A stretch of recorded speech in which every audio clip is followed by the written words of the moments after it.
tratar de justamente disminuir en todo lo que podamos la incertidumbre y aclarar todas las preguntas y dudas que ustedes puedan llegar a tener. Afortunadamente el tiempo va pasando y algunas dudas se van aclarando, así que eso es lo que vamos a tratar de hacer hoy. Así que los dejo con Edgardo, que va a repasar un poquito cuál es el programa y la organización que vamos a tener hoy. Gracias, Edgardo. Osvaldo. Bueno, me sumo a las palabras de mi amigo y quiero en primer lugar agradecerles a todos ustedes por estar acá. Para nosotros es realmente muy grato tener esta reunión, aunque sea por esta vía, con todos ustedes, aunque seguramente en el mundo futuro las cosas van a ir un poquito por este lado, por lo menos en el futuro inmediato. Quiero agradecer en primer lugar a los speakers que han trabajado en sus diapositivas, tratando de hacerlas en un lenguaje que todos podamos entendernos, y hemos tratado de hacer un temario, como decía Orlando, que abarca todos los temas de alguna manera relacionados a la pandemia. De todos modos, si quedan preguntas o quedan inquietudes, yo les pido que por favor las vayan haciendo por el chat a medida que se les ocurran, que nosotros a fin de todas las presentaciones vamos a otorgarles a cada speaker la posibilidad de contestarlas. Respecto a las preguntas, les pido que por favor no sean de orden demasiado personal, porque sin conocerlos o sin ser vuestro médico es muy difícil contestar determinadas cosas, sino que lo que queremos es que sean preguntas de interés general. La otra cosa que quería pedirles es que desconecten su video y su micrófono, porque eso va a mejorar mucho la señal que todos tengamos. Y la otra cosa importantísima es que quiero agradecer a Susana Giacchelo y a Joana Bauer de Alcem y de EMMA respectivamente, asociaciones de pacientes de Buenos Aires que se han ocupado de difundir esta invitación no solo en Buenos Aires, sino a todo el país y también a pacientes de Latinoamérica que veo que están inscriptos. Así que muchas gracias a ellas desde ya por haber sido promotoras de este evento. Para no perder tiempo, porque tenemos 2 horas, ya mismo me gustaría presentar a la primer disertante, que es Berenice Silva, que trabaja en el Hospital Ramos Mejía y que nos va a hablar o nos va a contar si la esclerosis múltiple es un factor de riesgo, en particular para infectarse con coronavirus. Berenice, ¿estás acá? Y muchas gracias. Muchas gracias, Berenice. Tenés la pantalla para vos. Perfecto. Muchas gracias a todos por la invitación y muchas gracias a todos los que se conectaron también. Esperemos poder responder casi todas las preguntas. Vamos a una primera pregunta, que creo que es la primera pregunta que todos los pacientes nos realizan, y que es, si la esclerosis múltiple, la enfermedad, la esclerosis múltiple, es un factor de riesgo para la infección por COVID-19. Vamos a la siguiente diapositiva, y lo que siempre respondemos es que no, que la esclerosis múltiple por sí sola no es un factor de riesgo para esta infección por COVID-19. Vamos a la siguiente y vamos a ir respondiendo. ¿Por qué? La esclerosis múltiple no provoca una inmunodepresión en la persona que la presenta. La enfermedad de por sí sola no provoca una inmunodepresión en la persona que la presenta. Lo que sí puede generar una inmunodepresión son algunos tratamientos, no todos. Algunos tratamientos pueden bajar las defensas y pueden llevar a esa situación de inmunodepresión, pero no todos los tratamientos y no la enfermedad por sí sola. Con lo cual, cada paciente lo que debe hacer es consultar con su neurólogo de cabecera para evaluar si el tratamiento que está recibiendo ¿es inmunosupresor o no? Pero la enfermedad sola no pone al paciente en una situación de inmunodepresión. Vamos a la siguiente. Entonces, ¿cuáles son los grupos de riesgo para esta infección por el COVID? ¿Quiénes tienen un mayor riesgo? Personas que tengan diabetes, enfermedades pulmonares, enfermedades oncológicas y cardíacas añadidas. Es decir, que una persona que tiene esclerosis múltiple, pero que además tiene diabetes o una enfermedad pulmonar o cardíaca, puede estar en este grupo de riesgo, pero no por la esclerosis múltiple, sino por la otra enfermedad que tiene añadida. También tener más de 60 o 65 años pone a la persona en una situación de inmunodepresión. Está dentro del grupo de riesgo, pero por cuestiones de edad. Y, por supuesto, si está tomando algún tratamiento inmunosupresor. Vamos a la siguiente. Entonces, vamos a la siguiente pregunta, que esta la hacen todos los pacientes una vez que les contesto esto. Lo que me dicen es, ¿pero la esclerosis no es una enfermedad del sistema inmune? Entonces sí, la esclerosis múltiple es una enfermedad del sistema inmune. Sabemos todos que lo que ocurre es que el sistema inmune no funciona correctamente en la esclerosis múltiple, pero no hay una inmunodepresión. Es decir, no funciona correctamente, pero por sí solo no genera una inmunodepresión. Es importante que tengan en claro este concepto, ¿sí? Vamos a la siguiente. Entonces, si la esclerosis múltiple por sí sola no genera una inmunodepresión, entonces los consejos que hay que seguir son los consejos generales que sigue el resto de la población, el que sigue toda la población, que en resumidas cuentas son muchos, pero tienen que ver con evitar el contacto con cualquier persona que tenga los síntomas de esta enfermedad, que son fiebre, tos, dificultad para respirar, evitar estar en el transporte público con mucha gente, si no es posible tratar de evitar las horas pico y mantener el distanciamiento social en el transporte público, trabajar desde la casa siempre que sea posible, evitar aglomeración de gente, evitar reuniones familiares o visitas, mantener un contacto no presencial con otras personas, tratar de usar el teléfono, de usar internet, de usar las redes sociales, inclusive también con el médico, a no ser que el médico lo requiera porque por alguna cuestión necesita sí o sí revisarlos, pero si no, no. Y por supuesto, el lavado de manos, el uso del barbijo, y es importante también tratar de delegar en otra persona todo lo que tenga que ver con ir a buscar los medicamentos y hacer los trámites en las obras sociales. Vamos a la siguiente. Bueno, entonces lo importante es que tengan en cuenta que la enfermedad por sí sola no es inmunodepresora ni pone a la persona en situación de riesgo. Los fármacos, algunos pueden causar esto, y ahora más adelante seguramente vamos a ver bien qué fármacos pueden ponernos en esta situación y cuáles no. Muchas gracias. Muchas gracias, Berenice. Muy clara tu presentación. Y vamos a pasar entonces a la segunda charla, que está a cargo de Ricardo Alonso. Ricardo, al igual que Berenice, también forma parte del Centro Universitario de Esclerosis Múltiple del Hospital Ramos Mejía, para que él nos ayude a responder esta pregunta o esta inquietud que tiene que ver con el uso de la telemedicina en el seguimiento de los pacientes. ¿Cómo hacemos con los estudios de laboratorio o con las resonancias magnéticas que más o menos regularmente hacemos a nuestros pacientes? Ricardo. Bueno, muchas gracias Orlando y Edgardo. Saludarlos aquí desde mi casa, en esta situación tan difícil y compleja a todos ustedes, y me alegro muchísimo que estén todos atrás de sus pantallas para poder participar de esta reunión. Por favor, la siguiente.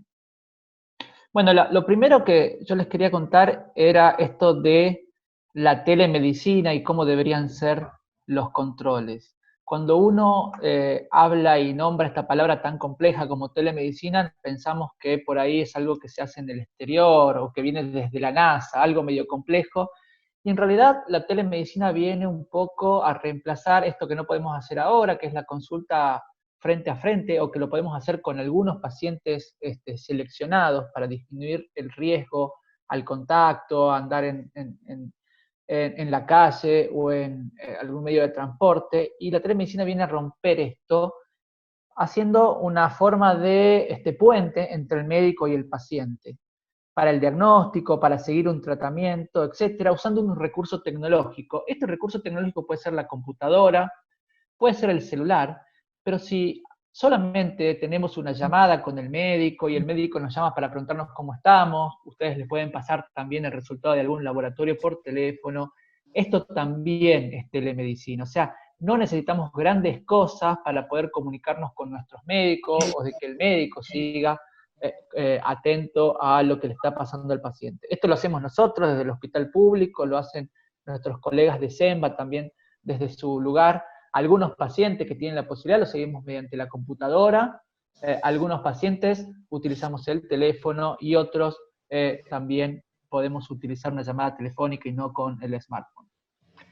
Entonces, ¿para qué sirve la telemedicina? Para optimizar este contacto que por ahí no hemos podido tener directo con el paciente, principalmente en estos momentos, para disminuir el contacto de los pacientes a los centros de salud. La siguiente.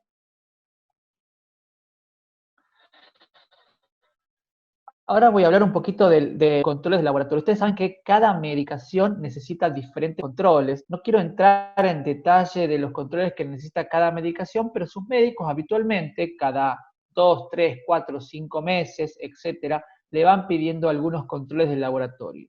¿Para qué sirven los controles de laboratorio habitualmente? Para ver si el medicamento nos pone en algún riesgo, para ver si el medicamento está ejerciendo algún efecto indeseable y el médico tiene que suspender el medicamento o estar más atento a los mismos.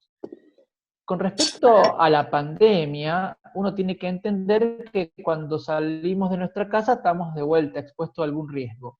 Y esto quiere decir que cuando vamos a hacernos un laboratorio probablemente tenemos que tener mayores cuidados. Lo importante es saber que el médico deberá diferenciar cuáles son los requerimientos importantes, o cuáles son sí o sí los laboratorios que se deben realizar para también cuidarnos a la hora del seguimiento de los pacientes. Hay un dato muy importante que tenemos que tener en cuenta hoy en día del laboratorio, que es el de los glóbulos blancos. En realidad, una porción de estos glóbulos blancos que nos sirven de defensa que se llaman linfocitos. Probablemente ustedes lo han escuchado porque los médicos atentamente estamos buscando los linfocitos cuando le hacemos los laboratorios de control.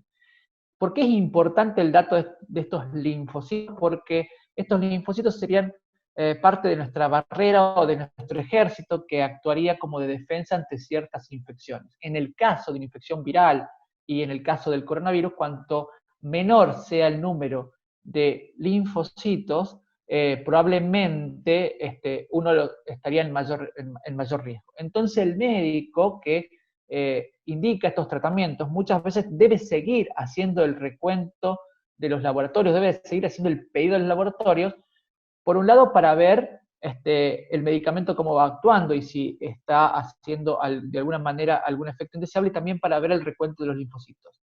Algo muy importante es que hay estudios, hay laboratorios, si uno viene bien y tiene recuentos normales o adecuados a lo largo del tiempo y es una medicación que la viene tomando durante mucho tiempo, por ahí el médico puede flexibilizar este control para que la persona tenga menor exposición al medio, o menor exposición cuando salga de su casa. La siguiente, por favor. Y algo también parecido son los controles de resonancia. Pero acá yo me quiero parar en dos situaciones diferentes. Una situación es en el diagnóstico. Acá no podemos esquivar a este estudio. Ustedes saben que si uno está siendo diagnosticado o transitando todos estos pasos para llegar al diagnóstico, la resonancia, ver cuántas lesiones y si las lesiones son compatibles o no con la enfermedad, es una herramienta fundamental. Aquí no podemos escapar a realizar la resonancia, sino que es un dato que vamos a tener que tenerlo a la hora de poder hacer un diagnóstico e iniciar un tratamiento. Otra cuestión es el seguimiento. Acá el segundo óvalo hacia arriba debería decir seguimiento.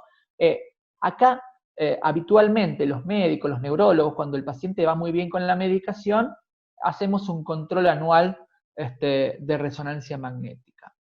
¿Qué pasa en el contexto de la pandemia? Si la persona viene muy bien clínicamente, yo me pude comunicar o pude atender a nuestro paciente personalmente, y el paciente viene estable clínicamente, probablemente uno podría dilatar, o sea, postergar la realización de una resonancia magnética, porque habitualmente que uno lo hace ante cierto periodo de tiempo, acá lo podríamos postergar porque probablemente no sea tan importante, o probablemente por ahí esperamos que no dé ninguna información extra.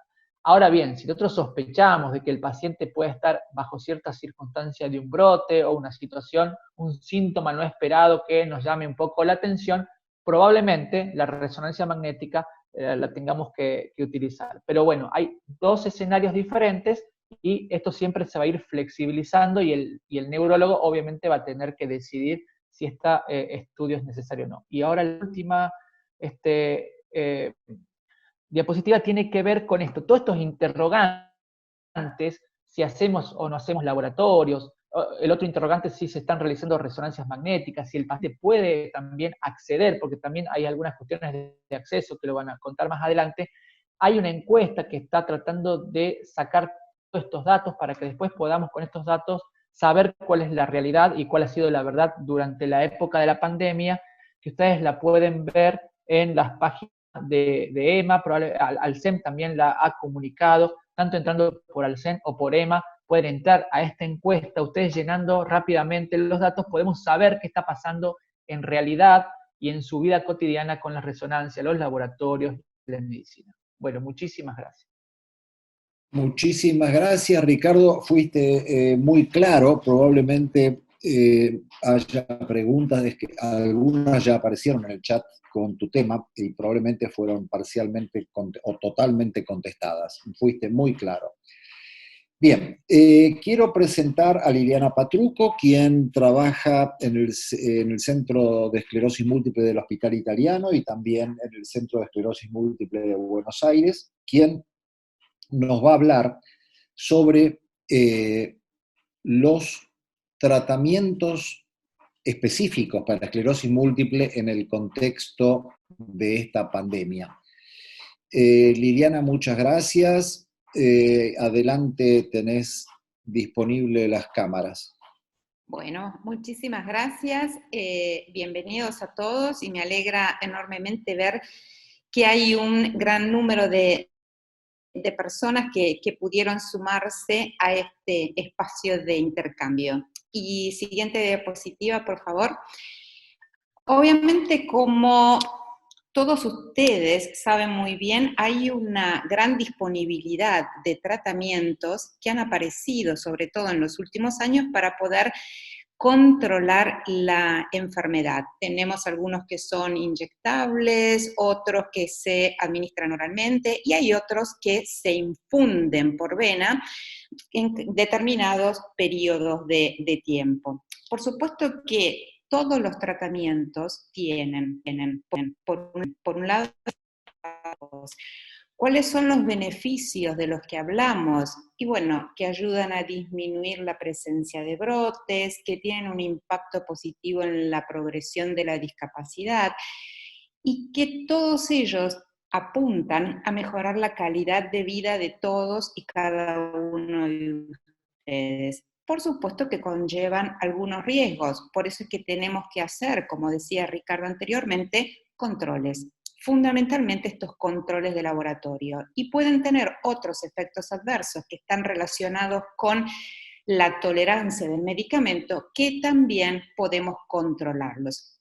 La pregunta que surge, y sobre todo en este contexto actual de pandemia, es ¿qué hago con el tratamiento que estoy recibiendo? Y entonces vamos a tratar de contestar a esto. Siguiente diapositiva, por favor.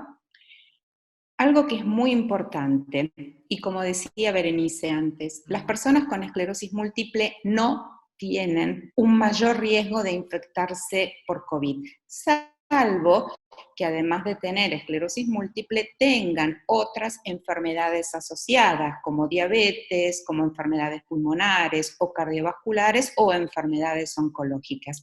Pero per se no tienen un mayor riesgo de infectarse con COVID comparado con el resto de la población. Por lo tanto, es fundamental que no abandonen los tratamientos por miedo a contagiarse. ¿Por qué?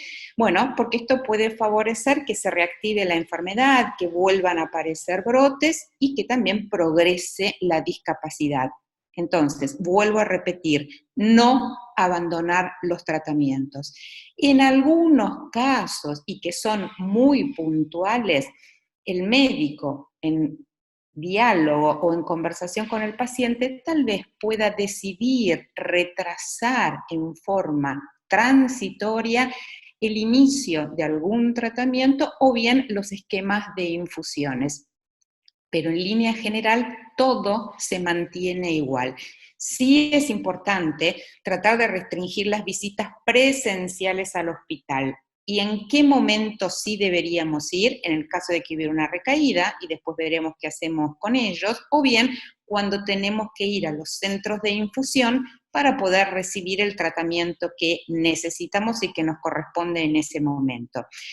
Retomando lo que decía Ricardo hace unos segundos, las consultas no presenciales, y por eso nos vamos a valer de la telemedicina o teleconsulta y contactar con el médico neurólogo a través de distintas vías, email, WhatsApp, teléfono, que la mayoría de todos ustedes disponen, van a permitir garantizar la continuidad del cuidado. Todos ustedes, en la medida de lo posible, tienen que seguir trabajando, mucho mejor si lo pueden hacer desde el domicilio, y obviamente cumplir con todos los cuidados y recomendaciones que suministra el Ministerio de Salud de la Nación y que tienen que ver con evitar el contacto cercano con otras personas, viajar en medios de transporte, sobre todo en horas picos y demás, que por supuesto ustedes esto lo conocen muy bien. Siguiente. Y entonces, para concluir, me parece importante decir que el miedo y la desinformación nunca van a ser de ayuda. Por eso es sumamente importante que en todo momento, y probablemente más ahora en este contexto de pandemia en el cual nos estamos moviendo, mantengan siempre el contacto con el médico neurólogo, porque es él o ella quien los conoce a ustedes en profundidad y va a saber perfectamente qué hacer con cada uno de los tratamientos que ustedes están recibiendo y va a poder resolver cada una de sus dudas. Pero entonces, tengan en cuenta algo que me parece lo más importante para destacar de esta mini charla que les estoy dando. No abandonen los tratamientos, porque recuerden que eso puede tener un impacto muy negativo en la enfermedad. Bueno, y les agradezco enormemente que me hayan escuchado y les mando un abrazo a todos, pero virtual, para evitar acercarnos. Muchas gracias. Muchas gracias, Ana. Muchas gracias. Creo que seguramente este es uno. Y seguramente van a surgir preguntas. Pero vamos a pasar ahora a la licenciada Karina Bustos, de la Fundación Alunco, porque la rehabilitación es otro tema. También gente que estaba en rehabilitación, a lo mejor tuvo que suspenderla por razones obvias, y bueno, es bueno ilustrarse un poco sobre este punto en particular. Muy bien, bueno, buenas tardes a todos. Un gusto poder compartir este espacio con ustedes y realmente tener en cuenta cuestiones que en este contexto de pandemia, bueno, el eje de la rehabilitación y cómo manejar la rehabilitación de la esclerosis múltiple, bueno, es un punto fundamental. La siguiente, por favor, te voy a pedir. Sobre todo porque atraviesan dos ejes, es que la mayoría de los pacientes que están o que estuvieron, digamos, en un tratamiento de rehabilitación, la pregunta era, bueno, ¿cómo continuar con estos aprendizajes, conservarlos y al mismo tiempo cómo proponer todo esto desde una modalidad virtual? O sea, que definitivamente es un nuevo aprendizaje más que se suma en un contexto de complejidades tan difíciles como las que estamos atravesando. Siguiente, por favor. Entonces,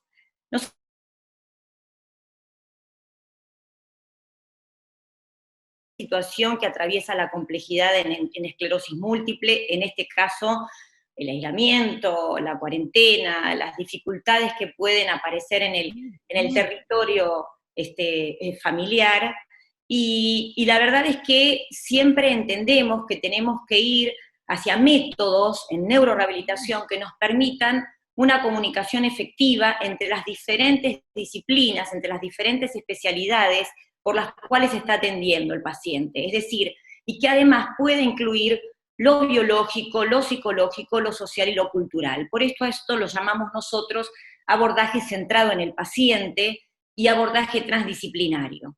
La siguiente, por favor. Nos inspiramos un poco en esta idea recomendada de que el paciente con esclerosis múltiple debe ser atendido con criterio sistémico, ¿no? En esto de lo que son las MS Care Unit, las unidades de cuidado para el paciente con esclerosis múltiple, que recomiendan claramente que trabajemos todos juntos hacia objetivos compartidos. Siguiente, por favor. Entonces, lo que habitualmente estamos intentando como lograr en una primera etapa fue una respuesta rápida a través de las plataformas virtuales que ya están, digamos, como a mano y comercializadas, y a partir de ahí poder dar una respuesta rápida. Y por eso la primera opción fue un modelo virtual a través de plataformas para que los pacientes pudieran tener la posibilidad de su rehabilitación y la continuidad con este tipo de aprendizajes. Siguiente.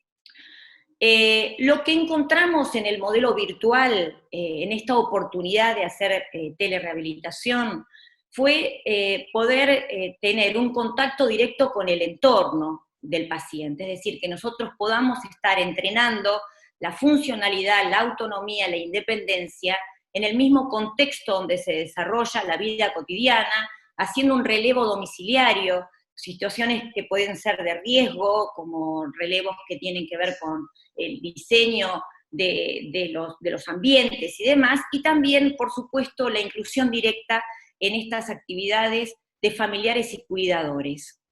Siguiente.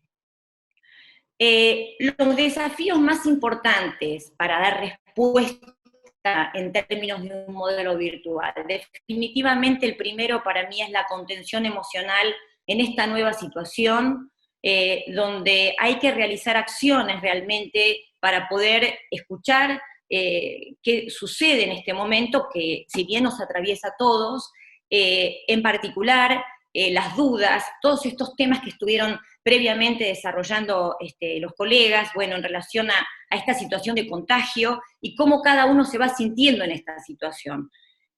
A partir de trabajar la situación emocional, trabajar el tema de la organización ocupacional es el otro eje importante. Definir cómo es una semana, definir también que esta semana ocupacional, esta forma de distribuir las actividades en la semana, tiene que ser un eje fundamental también para tener un impacto en la fatiga, en el estrés y en muchas veces la estimulación cognitiva y la organización temporoespacial de los pacientes. Y por supuesto, algo que es básico, incluir guías de aprendizaje para el paciente y la familia de acceso a estas tecnologías, porque muchas veces lo que encontramos es que para el paciente todo esto es como un mundo aparte. Lo tecnológico pareciera que está mucho más cerca de nuestras vidas, pero en algunos casos no es tan así, y todos tuvimos que reaprender de por sí el cómo acceder a estas nuevas formas. Siguiente, por favor. Hemos llegado al día de hoy a una plataforma de telerehabilitación especialmente diseñada como un gran organizador, es decir, una plataforma propia que fuimos como rápidamente construyendo a la medida de las necesidades que íbamos viendo en el territorio de los pacientes, para poder involucrar procesos de neurorehabilitación tanto para el paciente, la familia y los profesionales. Siguiente. Esta plataforma, como sugerencia, y más allá de esta en particular, nosotros lo que recomendamos es que se continúen con los procesos de evaluación. Evaluar es fundamental para que esto no quede, digamos, como al margen de todo este proceso de cuarentena. Hay que seguir evaluando para ver evoluciones. Obviamente que esto sea la posibilidad del tratamiento, tanto individual como grupal. Lo grupal es muy importante dentro del ámbito de la rehabilitación, poder compartir con otros. seguir con la educación, la orientación familiar y la educación en el contexto, y además, en particular, esta plataforma lo que tiene es que nos permite realizar un expediente particular para cada paciente con un usuario, donde este paciente tiene su tratamiento diseñado con sus actividades de acuerdo a estas evaluaciones. Además, a esto le sumamos un feedback que nos da el paciente del cómo va recibiendo las actividades que le va sugiriendo el equipo de rehabilitación. Para nosotros la finalidad definitivamente es psicoeducativa. Lo que queremos que quede de todo esto es que pueda aprenderse una nueva forma que agregue instrumentos a la rehabilitación habitual. Siguiente, por favor.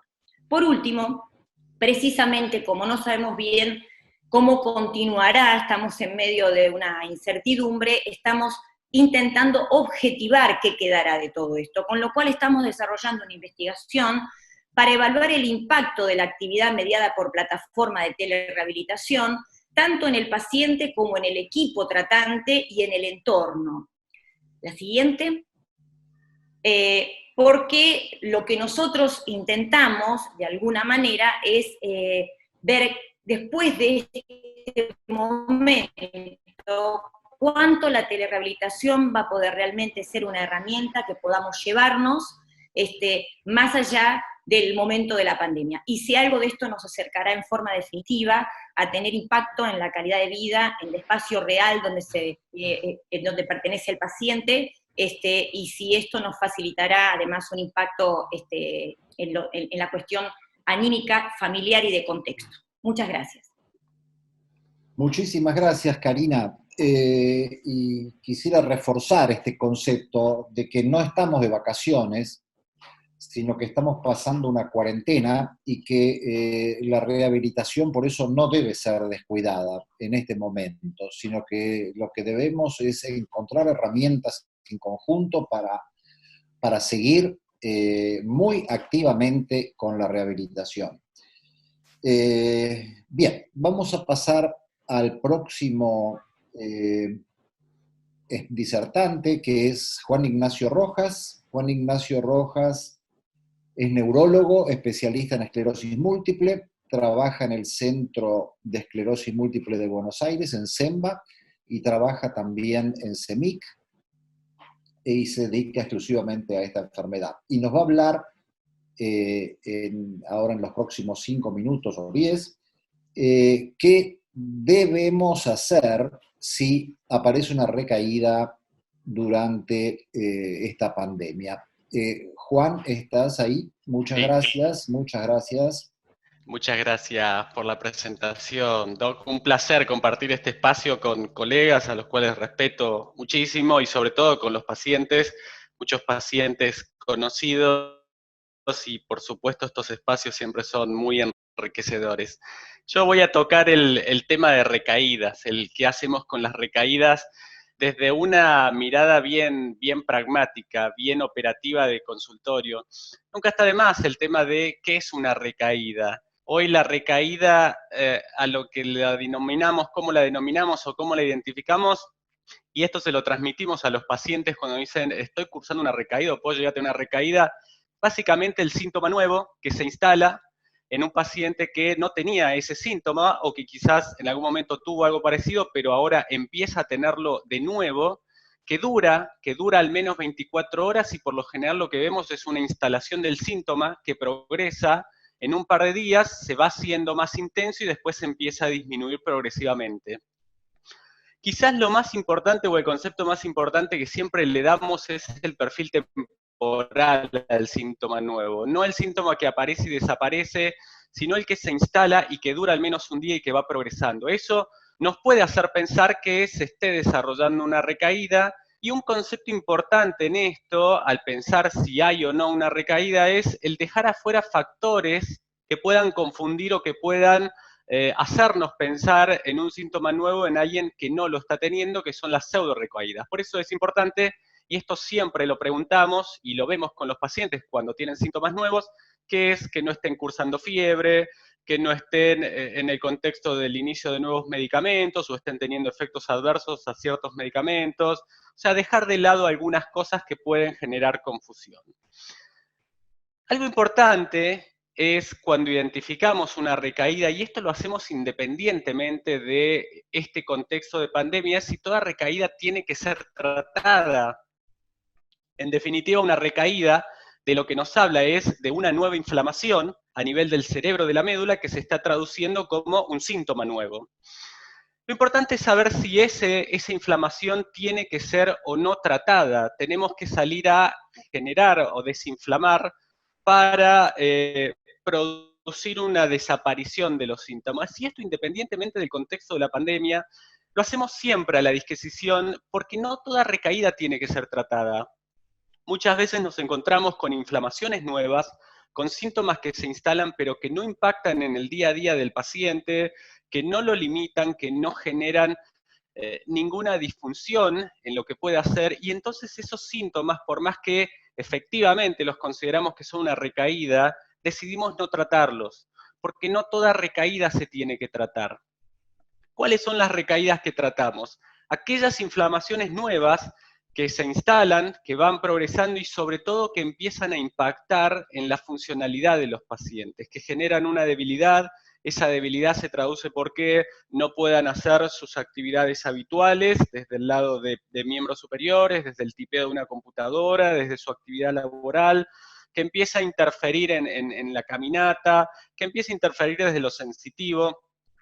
Es decir, los síntomas nuevos que empiezan a impactar en las funciones de los pacientes son los que decidimos en conjuntos tratarlos. Y esto es independiente de vuelta de la situación.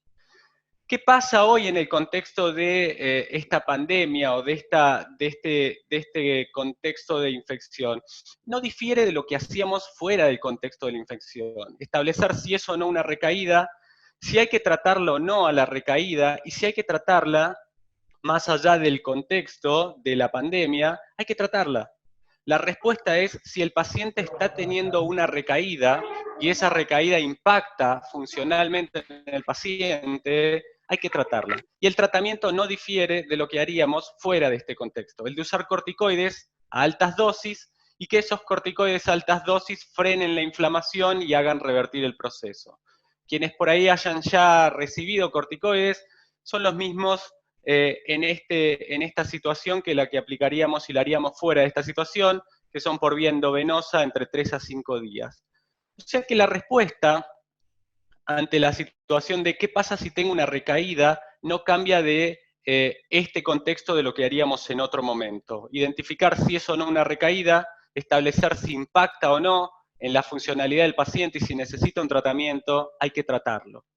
Algo importante y como último mensaje que quiero llevar es el de consultar. Lo que estamos viendo, quizás no tanto por ahí en esclerosis múltiple, pero sí en otras enfermedades, es que los pacientes no están consultando. No están consultando ya sea a través de estas nuevas herramientas de telemedicina o desde el contacto físico en algunas situaciones, respetando todo lo que vienen mencionando mis colegas, pero el de consultar. No dejen de consultar si se instala un síntoma, progresa, porque es importante identificar si es o no una recaída, independientemente del tratamiento, si hay que hacer algo después en relación al tratamiento que vienen usando. Gracias. Muchas gracias, Juan. Muy claros tus conceptos. Bueno, espero que no se estén cansando demasiado. Esto se lo digo a las personas con M, no a los médicos. Y ahora vamos a seguir con Adriana Carrá, que nos va a hablar de otro tema que también es muy relevante y que suelen preguntar. ¿Qué otros cuidados hay que tener? ¿Qué pasa con las vacunas? ¿Qué pasa con las licencias laborales? Son todas consultas también muy interesantes. Adelante, Adriana. Hola, ¿qué tal? Buenas tardes a todos. Realmente muy contenta por esta convocatoria con todos los pacientes y según el chat veo que están todos interesados y con muchas preguntas. Otros cuidados a considerar, estas fueron las primeras preguntas que llegaron a la asociación y la verdad que me pareció importante que este tema esté incluido. La próxima. En relación a las vacunas, no hay nada diferente que no esté incluido en el Programa Nacional de Vacunación. ¿A qué me refiero? Hay vacunas que están en el calendario y que son absolutamente obligatorias. que son la vacuna antigripal y la vacuna contra el neumococo. Y el calendario es muy claro en este sentido, donde establece quiénes son las personas o cuáles son los grupos que deben vacunarse. Primero, para la antigripal es el personal de salud de forma obligatoria, personas de 65 años o mayores, mujeres embarazadas en cualquier trimestre del curso de embarazo, puérperas, esas puérperas pueden recibir la vacuna hasta 10 días después del parto, siempre y cuando no la hayan recibido durante el embarazo.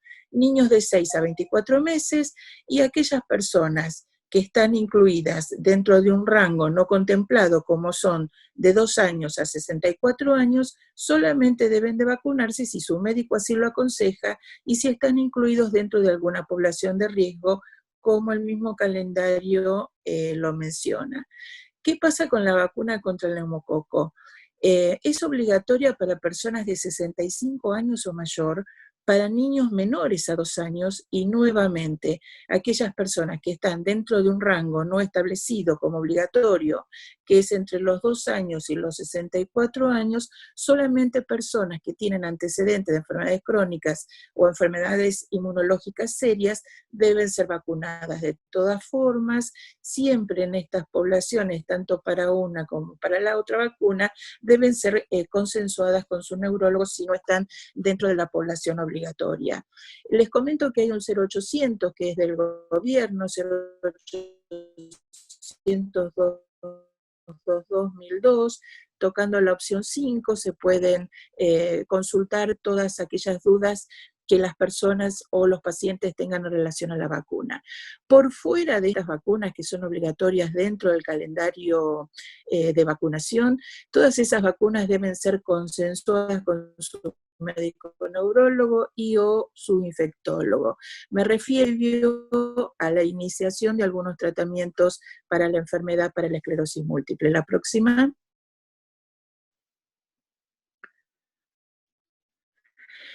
¿Qué pasó con las licencias? Bueno, y aquí realmente esto fue que la licencia surgió a partir del decreto de necesidad y urgencia del 19 de marzo, junto con la indicación del aislamiento social preventivo y obligatorio. Y si bien había algunas situaciones donde era muy clara quiénes eran las personas que estaban de licencia, hubo algunos grises múltiples. Ya como mencionó la Berenice y la doctora Liliana Patruco. Primero, las embarazadas. Las embarazadas están incluidas, más allá de patologías, dentro del aislamiento social preventivo y obligatorio, los mayores de 60 años. Pero presten atención a esto. El documento, el decreto dice, grupos de riesgo, y coincide con lo que la OMS determina como grupos de riesgo, enfermedades respiratorias crónicas, enfermedades cardíacas crónicas, diabéticos o personas con insuficiencia renal crónica, y menciona las inmunodeficiencias. Y este fue el gris que se generó, porque se pensó que la esclerosis múltiple podía estar dentro o incluida dentro de la definición de inmunodeficiencias. Y no es así. La esclerosis múltiple, si bien es una enfermedad autoinmune, no es una enfermedad inmunodeficiente. Sí, como dijeron mis colegas anteriormente, es una enfermedad donde el sistema inmune está afectado, pero no provoca una inmunodeficiencia. ¿Cuáles son los pacientes con esclerosis múltiple que no deberían ir a trabajar? Bueno, eso hay que hablarlo con su neurólogo. Si alguno de los tratamientos que recibe provoca o produjo o produce en la actualidad una baja importante del nivel de glóbulos blancos o su neurólogo considera que es una situación de riesgo, bueno, en esos casos puntualmente sí estarían incluidos, pero no todos los pacientes, solo por tener el diagnóstico de esclerosis múltiple, están incluidos dentro de la licencia laboral por aislamiento. El otro punto que no es menor es que hay que hablar con los empleadores si existe la posibilidad de tener trabajos remotos. Si existe la posibilidad de que ese trabajo que tiene este paciente lo pueda cumplir de manera remota, tema solucionado. El punto es cuándo no existe esa posibilidad. Entonces hay que hablar con los empleadores y justificar que este paciente por alguna razón secundaria a su tratamiento no puede asistir al trabajo. Por supuesto que además hay una lista de tareas esenciales y si hay pacientes que están incluidos dentro de esta población, también eso hay que justificarlo. La próxima. Y en cuanto a los contactos, cuidadores, bueno, una de las preguntas frecuentes para aquellos que tienen mascotas, ¿qué pasa con las mascotas? Bueno, hasta hoy no hay evidencia de que ni los perros, ni los gatos, ni los pájaros, ni cualquier otro animal doméstico que puedan tener en la casa puedan transmitir la enfermedad o puedan padecer la enfermedad. O sea, que hoy sigan disfrutando de todas las mascotas a quienes les gusta. Y por último, quiero mencionarles, pueden acceder a la página de Esclerosis Múltiple Argentina, incluso a la página de Internacional. Junto con EMA y 14 países latinoamericanos confeccionamos las guías de recomendación para pacientes y cuidadores que están en español. Es la primer guía que se publica de recomendaciones en épocas de COVID para pacientes y para cuidadores. Y acá hicimos una diferencia. Quienes cuidan, que pueden ser familiares, amigos, vecinos, cuidadores o personal entrenado a pacientes con esclerosis múltiple sin COVID, y quienes cuidan a pacientes con COVID. Aquellos que cuidan pacientes con COVID hay que manejarse de acuerdo a los protocolos locales, y en eso los protocolos son bastante claros. Incluso hay protocolos desde el gobierno de la ciudad, del ministerio de la ciudad, para geriátricos, para psiquiátricos o para todos aquellos que están con internaciones hospitalarias o hospitalarias domiciliarias. Y hay algo a tener en cuenta, que además no solo los pacientes con esclerosis múltiple están contemplados, sino que hay otras situaciones de vulnerabilidad, como por ejemplo pacientes con adicciones, pacientes que además están en situación de calle, personas que tienen movilidad reducida y que no tienen en este momento ningún tipo de acompañante, personas que tengan más de una de estas barreras que hemos mencionado hasta ahora, y por supuesto aquellos vulnerables por falta de recursos. Bueno, muchas gracias.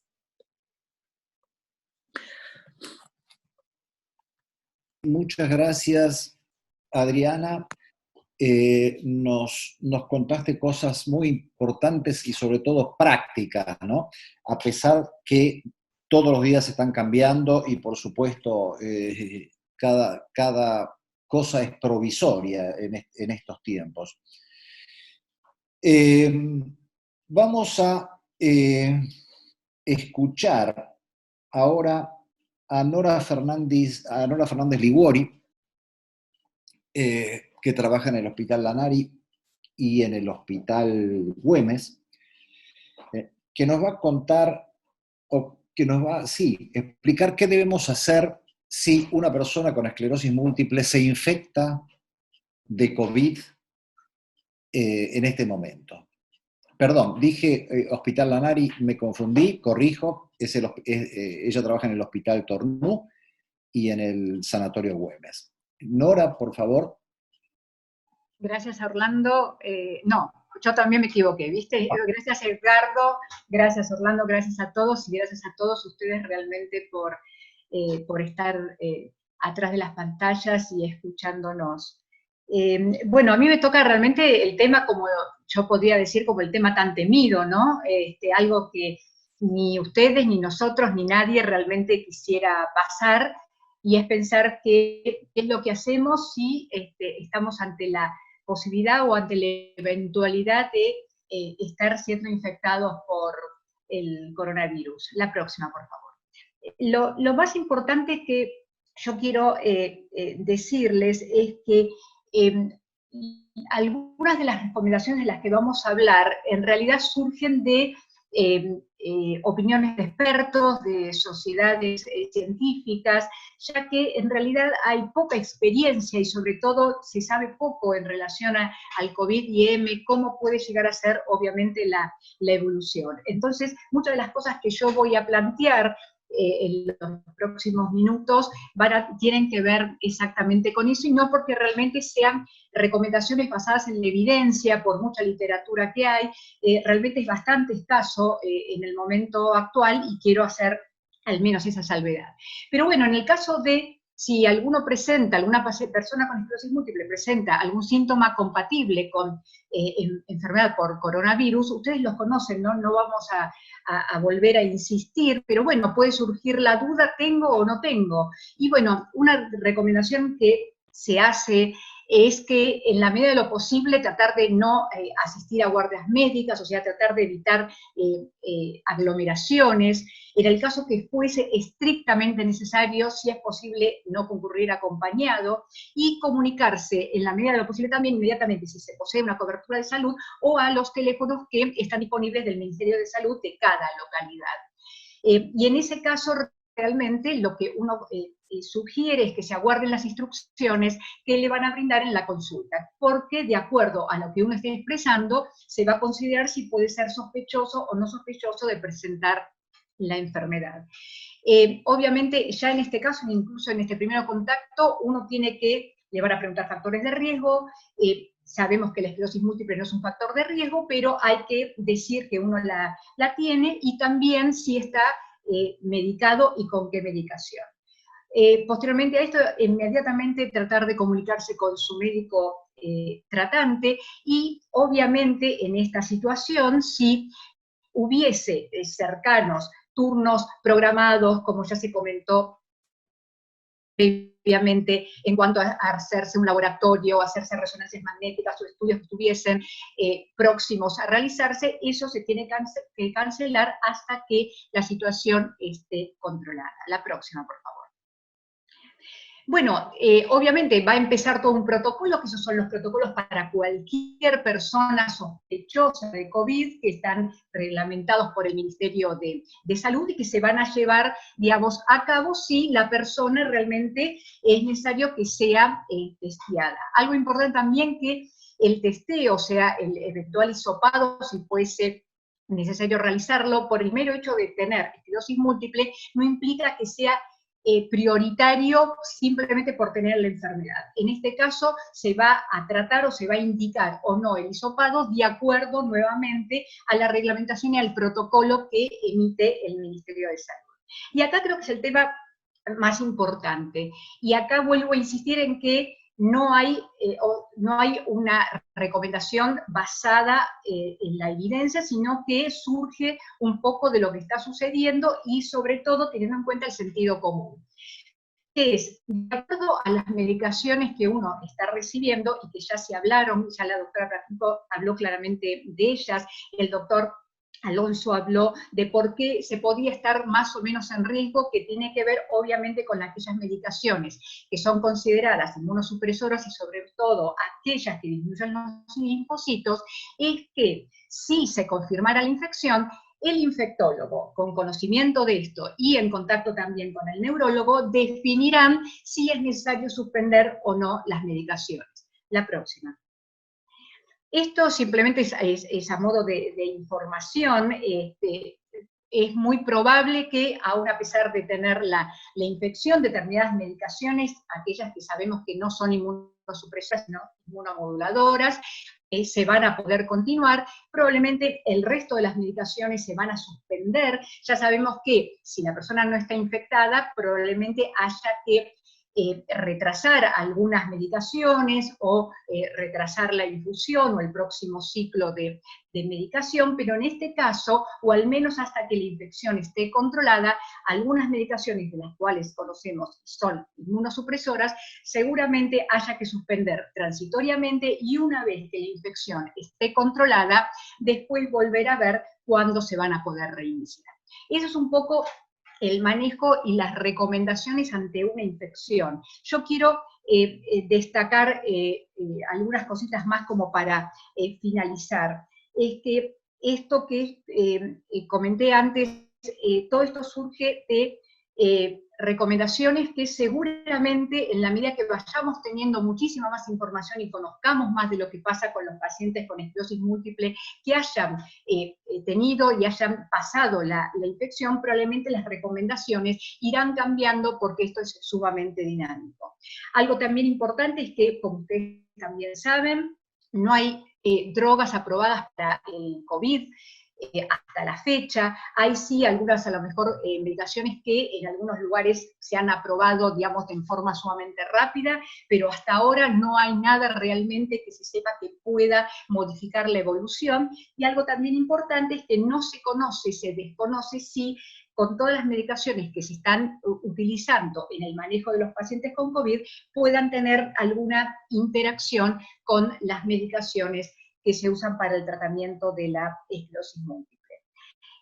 Para cerrar, creo que es importante conocer, algo se habló al inicio del miedo, de la incertidumbre. Seguramente todos tenemos miedo, todos tenemos incertidumbre. Cuanto más conozcamos y estemos informados, seguramente va a ser la mejor manera de sobrellevar y atravesar esta situación. Muchas gracias. Muchas gracias, Nora. Y si me permitís, quería hacer un pequeño aporte también para que la gente sepa de que en el mundo y en Argentina también se están llevando a cabo registros de pacientes con esclerosis múltiple que han contraído el COVID. Conociendo, y eso también nos va permitiendo aprender sobre aquellos pacientes que tuvieron la mala suerte de enfermarse. Así que a partir de esos registros, creo que también vamos a poder ir aportando más cosas en el futuro cercano. Bien, otro tema que es importante abordar y que es muy sensible para todos, creo que es el de las barreras en el acceso al tratamiento. Particularmente para los pacientes que no tienen cobertura médica, este es un problema en condiciones normales y probablemente en la situación actual esto se ve un poco exacerbado. Así que de esto nos va a hablar Adriana Carrà. Gracias, Orlando. Sí, la verdad que en esta época surgieron más problemas que los habituales, que los que estamos acostumbrados a ver con las dificultades en el acceso. Obviamente el aislamiento jurídico de papeles y de consultas ha empeorado las situaciones en muchos casos. La próxima.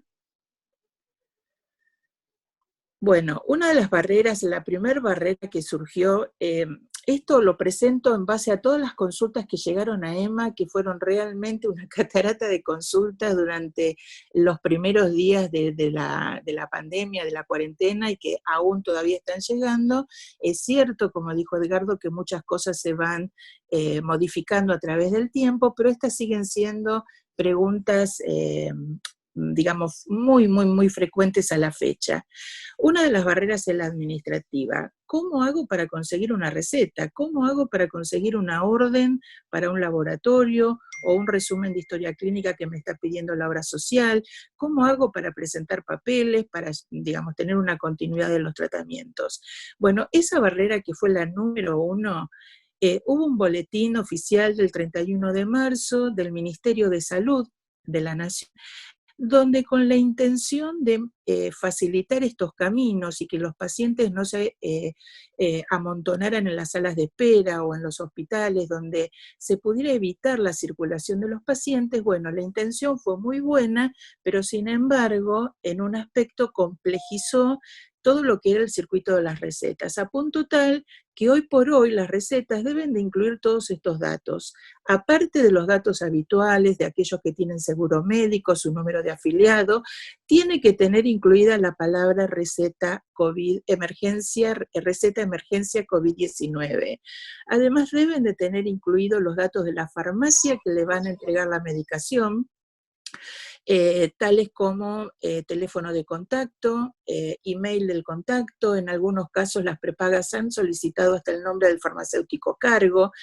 Tener en cuenta que la receta tiene una validez de 7 días, porque si bien el boletín dice que todas las vías electrónicas, ya sea por fax, WhatsApp, mensaje de texto, email, son válidas. Sin embargo, el mismo ministerio les dio una validez de 7 días a las propias recetas, y lo único que estamos autorizados es hacer una receta por la cantidad mensual que utiliza el paciente, con lo cual siempre les pedimos que estén seguros de la fecha que van a solicitar, qué cantidad de medicación van a necesitar, porque además aquellos que estamos en instituciones privadas, además tenemos que foliar dichas recetas.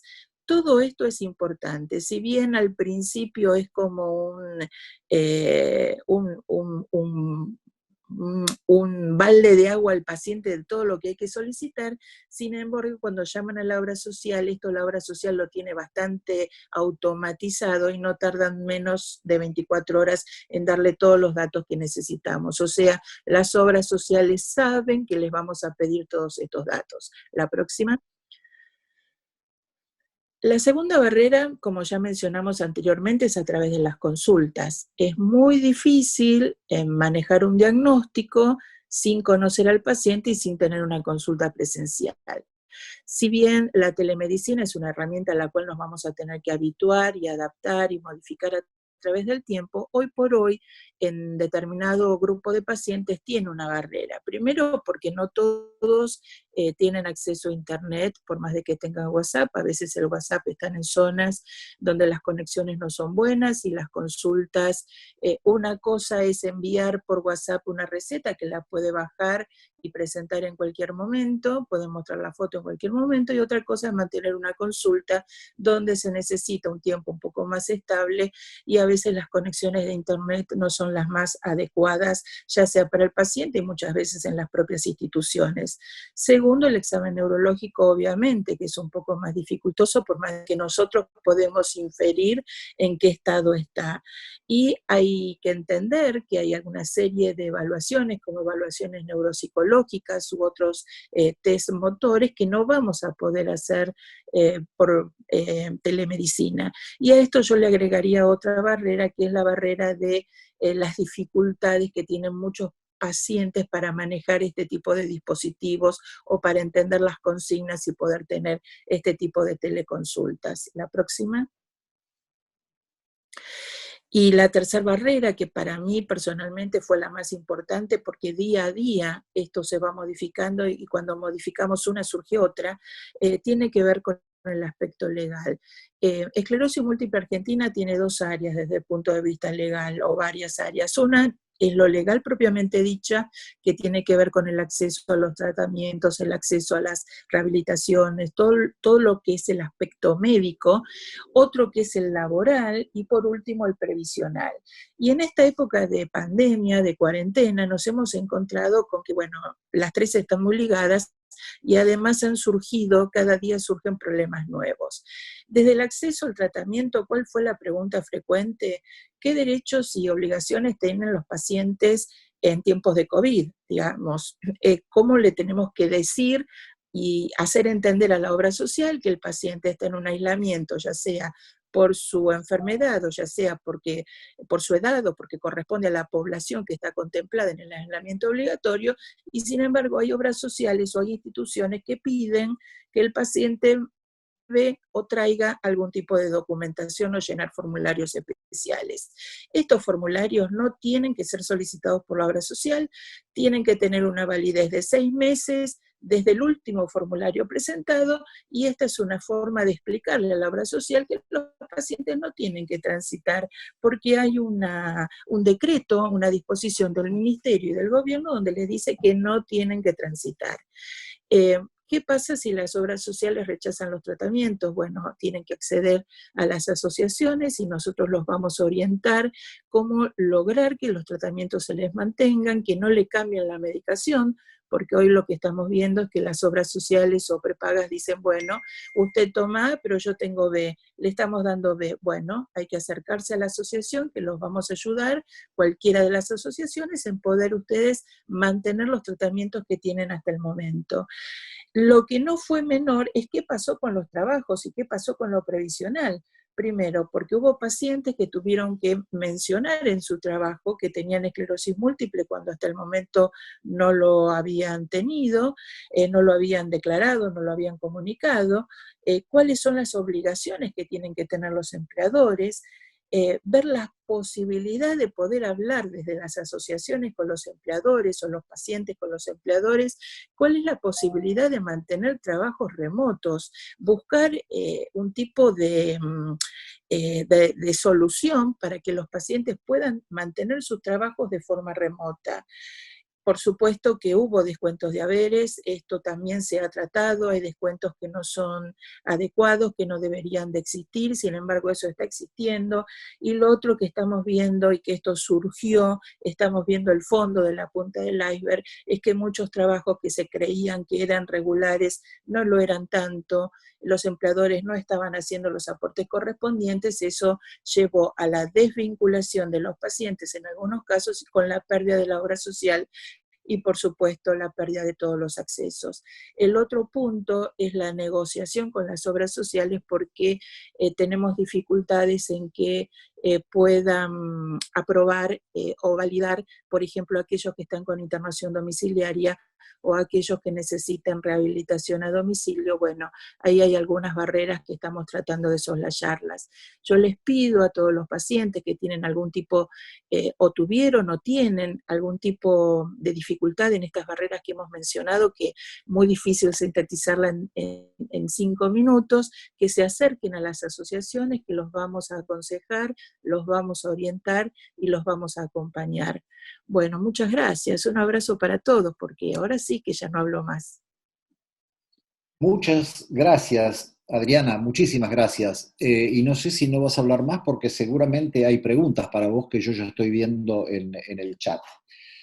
Y continuando con este tema de Adriana Carrà, tenemos ahora 2 invitados muy especiales y que juegan un rol fundamental en la vida diaria de las personas con esclerosis múltiple y representan cada una de ellas a asociaciones de esclerosis múltiple de Buenos Aires.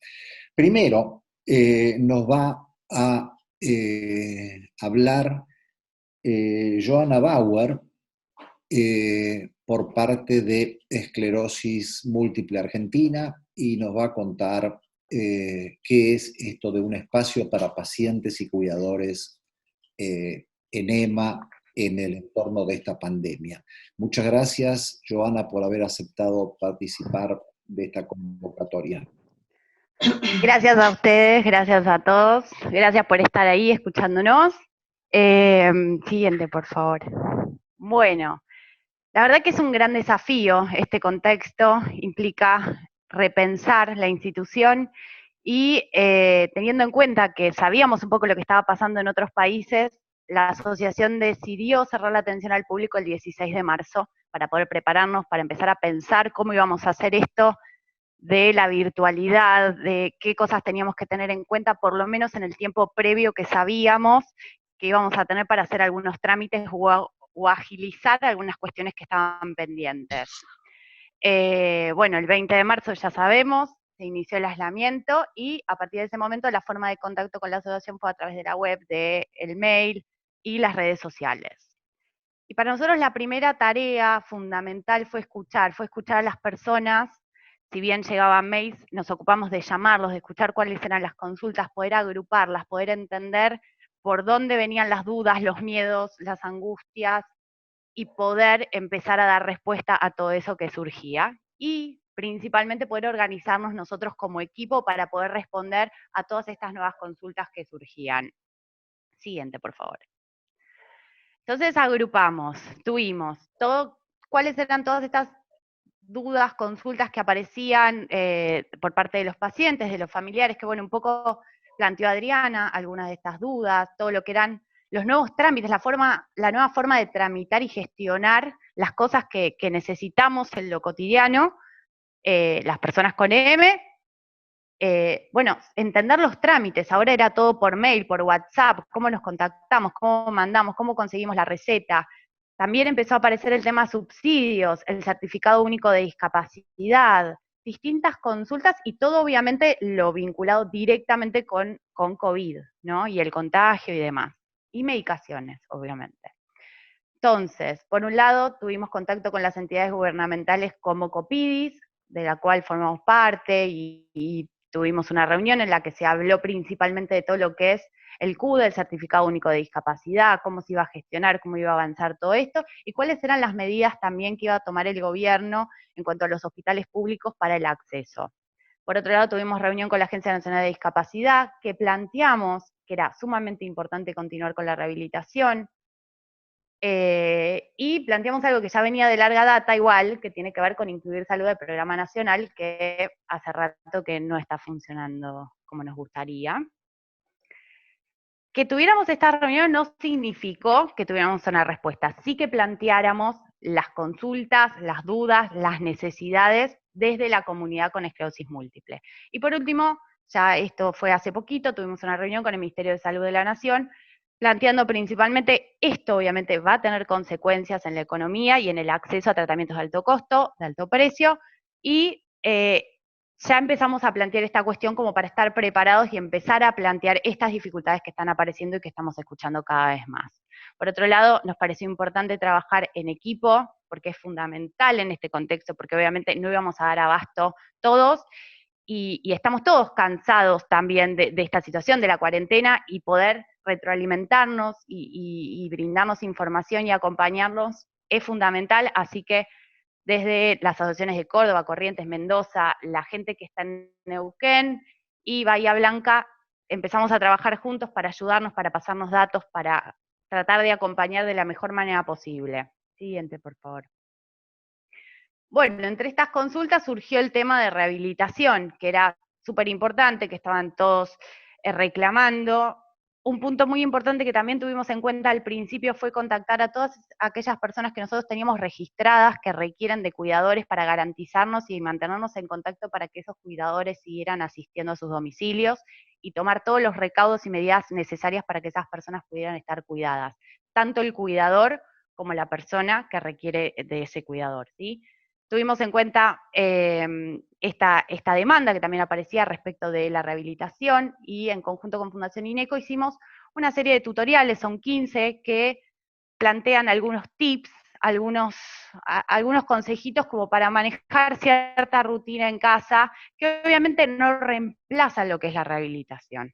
La rehabilitación es fundamental, es clave y es súper importante poder tenerla, pero ya sabemos de por sí que aún antes de la cuarentena, de la pandemia y demás, muchas personas no podían acceder a esto por distintas razones y nos pareció importante poder sostener esto. Siguiente, por favor. Después también agrupamos, porque también nos optimizaba a nosotros el trabajo y el tiempo para poder dedicarnos a hablar con cada uno. Lo que hicimos fue agrupar algunas preguntas vinculadas a las medidas de cuidado, a cuáles eran los síntomas de COVID, a distintas cuestiones que podíamos responder a través de videos, así que con el equipo médico coordinador de nuevos proyectos armamos estos videitos y los fuimos compartiendo en las redes y en el canal de YouTube de EMA. También hicimos una charla en Instagram, también hablamos con Un Ensayo para Mí, que es otra organización, de todo lo que eran las vacunas, el proceso de investigación, todas las fases y todo lo demás que acompaña, digamos, llegar a una vacuna, y que aparecía entre las preguntas también de cuándo llegaba la vacuna. Entonces, un objetivo que nos planteamos nosotros fue cómo informar sin generar pánico, en realidad para aplacar el pánico, para poder dar información y acompañar en estas dudas y miedos que aparecían. Siguiente, por favor.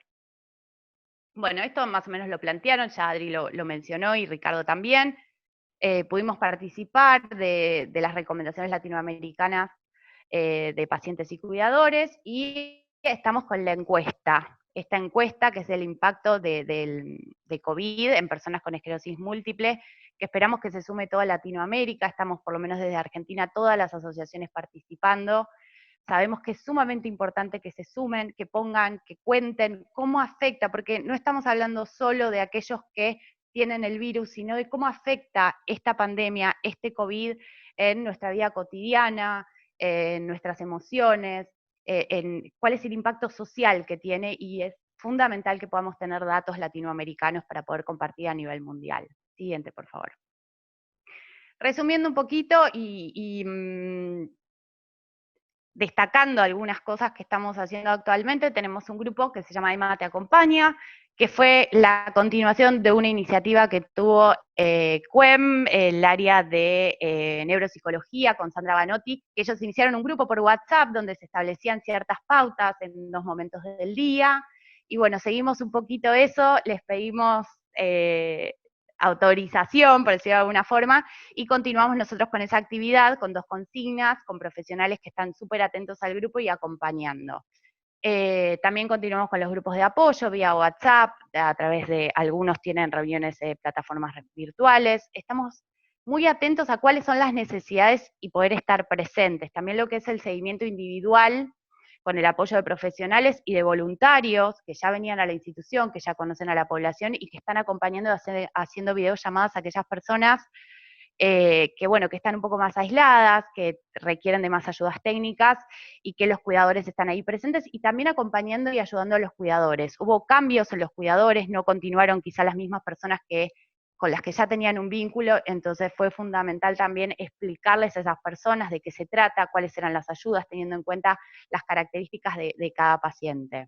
Tratamos de mantener más activas las redes sociales, compartiendo información del gobierno, nuevas medidas, todo lo que es las novedades que constantemente van apareciendo y tratando de tener un lugar donde pudieran encontrar todo lo vinculado a la salud y específicamente a la población de esclerosis múltiple. El área legal está trabajando un montón, asesorando, acompañando desde las 2 áreas, del área salud y el área laboral, explicando, asesorando, tratando de entender qué está pasando en cada uno de los casos, y estamos evaluando en algunos casos la apertura de feria, y en el área social lo que estamos es acompañando desde el seguimiento del asesoramiento, actualmente es muy difícil la gestión de, por ejemplo, un monotributo, estamos analizando cómo es que pueden acceder al certificado único de discapacidad, hay algunos casos que se autorizó y otros que no,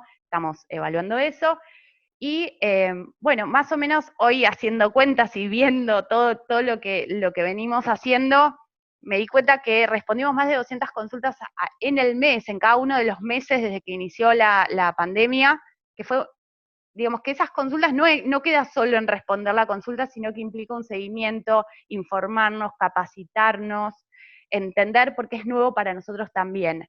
Así que, hoy en día, gestionar la medicación implica todo un desafío, porque es entender cuáles son los procesos que está realizando cada una de las obras sociales. No todos tenemos acceso a las mismas tecnologías, por lo cual se vinculan o se suman 2 cuestiones que tienen que ver con el acceso a la tecnología, el acceso a la información y las posibilidades de poder, qué sé yo, nos ha pasado en muchos casos que PAMI ahora es online y que PAMI es un desafío ya de por sí, imagínense de manera virtual. Así que yo quiero agradecer, me voy a tomar el atrevimiento de agradecer a todo el equipo de EMA, que está laburando un montón, a todos los profesionales que nos acompañan, que nos ayudan, que nos responden las consultas. Todas las asociaciones, creo, de todo el país estamos haciendo un gran esfuerzo para poder responder y acompañar y estar a la altura de esta situación. Así que, bueno, muchas gracias a todos. Muchas gracias, Joana. Bien, ahora siguiendo entonces con la misma línea, acerca de cuál es el rol que están jugando las asociaciones de pacientes, vamos a escuchar a Susana Giachelo, que seguramente tiene mucho que decirnos en base a su gran experiencia en el manejo de Alzheimer. Susana.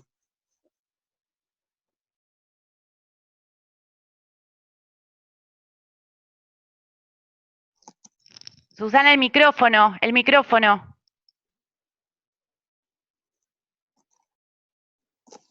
Ah, bueno, ahí estoy. Bueno, es la tecnología. Bueno, quiero agradecer al equipo de SEMBA y de CUEM por la invitación, a todos los presentes. Nos encontramos, muchos me conocen, soy presidenta fundadora del SEM, y recientemente nombrada presidenta de FADEPOF, de la Federación Argentina de Enfermedades Poco Frecuentes. Y bueno, un poco venimos trabajando, y para no repetir lo mismo, lo que está realizando EMA junto a otras asociaciones de Argentina y de Latinoamérica. Estamos atravesando un contexto diferente y desconocido que nos exige nuevas formas de trabajo, pero bueno, sobre todo de relacionarnos, nos propone nuevos modos de saber y de conectarnos. Yo creo que cuando la MSIF, la Federación Internacional, eligió el lema del Día Mundial, Conexión SM, creo que nadie imaginaba lo que iba a suceder. Y bueno, nos tuvimos que vincular al uso de plataformas digitales, que realmente es un desafío que hoy debe alentarnos a trabajar sobre nuestras resistencias para poder comunicarnos y trabajar virtualmente. A estas circunstancias y la situación de pandemia, Alcem no es ajeno. También tuvimos que volver a planificar, reestructurar, evolucionar en nuestra manera de hacer, pero con el mismo propósito de siempre, mejorar la calidad de vida de las personas con esclerosis múltiple. Haciendo un rápido repaso mental, compruebo que no hemos abandonado ninguna de las actividades nuestras, y el compromiso con la comunidad es a veces donde surgen nuevas y mejores ideas. Si bien hoy el mundo nos impulsa a dar un salto hacia la era digital o virtual, no ponemos nuestro empeño en sustituir lo construido, sino por el contrario, mejorarlo, cambiando los modos de hacer. Y en ese camino creo que estamos todos los que trabajamos desde Alcem. Quiero aprovechar también este momento para compartir un acontecimiento que es en el funcionamiento de la asociación, que es la incorporación a la comisión directiva de Karina Bosco. Es una paciente que hace 23 años tiene esclerosis múltiple. Muchos de ustedes creo que la deben conocer porque es muy activa en redes sociales, y ojalá pronto en el transcurso del año podamos comenzar a trabajar en la subcomisión de pacientes para generar proyectos y hacer escuchar las inquietudes de todas las personas con esclerosis múltiple, para que, bueno, entre todos y el gran equipo que me acompaña, pensemos y pongamos en marcha estrategias que beneficien a toda la comunidad de esclerosis múltiple. Además, les cuento que los talleres presenciales que llevábamos a cabo en Capital y en Morón continúan conectándose mediante videoconferencias, y esto ha permitido que se incluyan personas del interior del país que de otro modo realmente no habría sido posible. Lo mismo con el espacio de radio que tenemos los jueves, en una radio municipal del partido de Ituzaingó, donde participan no solamente pacientes, o sea, la radio está manejada exclusivamente por pacientes con esclerosis múltiple, y en ella participan pacientes de Argentina y de Latinoamérica. Seguimos además también con las consultas de asesoramiento social y legal, como decía Joana, se han incrementado en los últimos meses. Continuamos haciendo las tareas desde lo virtual para garantizar la accesibilidad a los tratamientos por la situación de pandemia con el tema del CUT y otras cuestiones, y también notamos que se evidencian y se profundiza otras situaciones complejas como las condiciones laborales y las situaciones socioeconómicas, como lo dijo la doctora Carrá, de las personas con esclerosis múltiple. Por eso creo que debemos trabajar en red, debemos trabajar todos juntos. En una nota que dio recientemente Román Luna, un paciente que todos creo que conocemos, dijo: lo colectivo se transforma. Y creo que sí, que es verdad. Tuvimos que cambiar toda la metodología, iniciamos charlas informativas con temas de interés por Zoom, incluso continuamos hasta el 30 de mayo, el Día Mundial. Hemos sumado en las redes sociales secciones y propuestas nuevas para generar mayor intercambio entre la comunidad, como el de Emprender, donde son videos interactivos, historias de vida y el apoyo a proyectos que realizan los pacientes. También los quiero invitar, lanzamos la campaña artística Unamos Manos, en el marco del Día Mundial, donde ustedes pueden acceder en nuestra web de Alcem y está el link del blog, donde tienen todas las instrucciones, y esperemos que, bueno, que nos hagan llegar la intervención de sus manos o el corazón. Y por supuesto el intercambio y trabajo conjunto con la Federación Internacional, la red LATEM de Latinoamérica y FADEPOF también. Estamos trabajando por todas las cuestiones que se presentan para las personas con esclerosis múltiple y otras enfermedades crónicas. Por último, quiero que sepan que ALCEM está como un instrumento de beneficio para todos los pacientes y para trabajar en las necesidades de los pacientes. Quiero despedirme y agradecerles el espacio que me han dado, recordando un párrafo que escribió en una carta de lectores del Diario de la Nación, mi esposo, Miguel Pablo Gallardo, quien padeció la enfermedad 23 años, justo un 20 de mayo del 2002, hace 18 años. Y me la acercó una fotografía a un paciente que me mandó por WhatsApp y me hizo recordar un poco el título, que era Vuela alto, y entre sus párrafos decía: deseo también que cuando esté volando sepa mirar para abajo y pueda ver. En fin, deseo que por más alto que sea mi vuelo, no pierda la capacidad de llegar hasta ustedes. Por eso desde ALCEM, primero quiero agradecer también al equipo que trabaja en ALCEM, realmente han cambiado todas las expectativas y los horarios, y bueno, recordar a todos los que siempre nos han apoyado. Hace 35 años que estoy en el tema de esclerosis múltiple, tengo 60, o sea que llevo más años de esclerosis múltiple conviviendo con la enfermedad que cuando tenía 25 años me dijeron esclerosis múltiple. Es una lucha, es una enfermedad que se instala en nuestras casas, y bueno, y agradecer a todos los médicos, a todos en general, todo el trabajo y el esfuerzo que hacen por mejorar la calidad de vida de los pacientes. Así que bueno, muchas gracias a todos. Muchas gracias, Susana, muchas gracias y buenas noches a todos.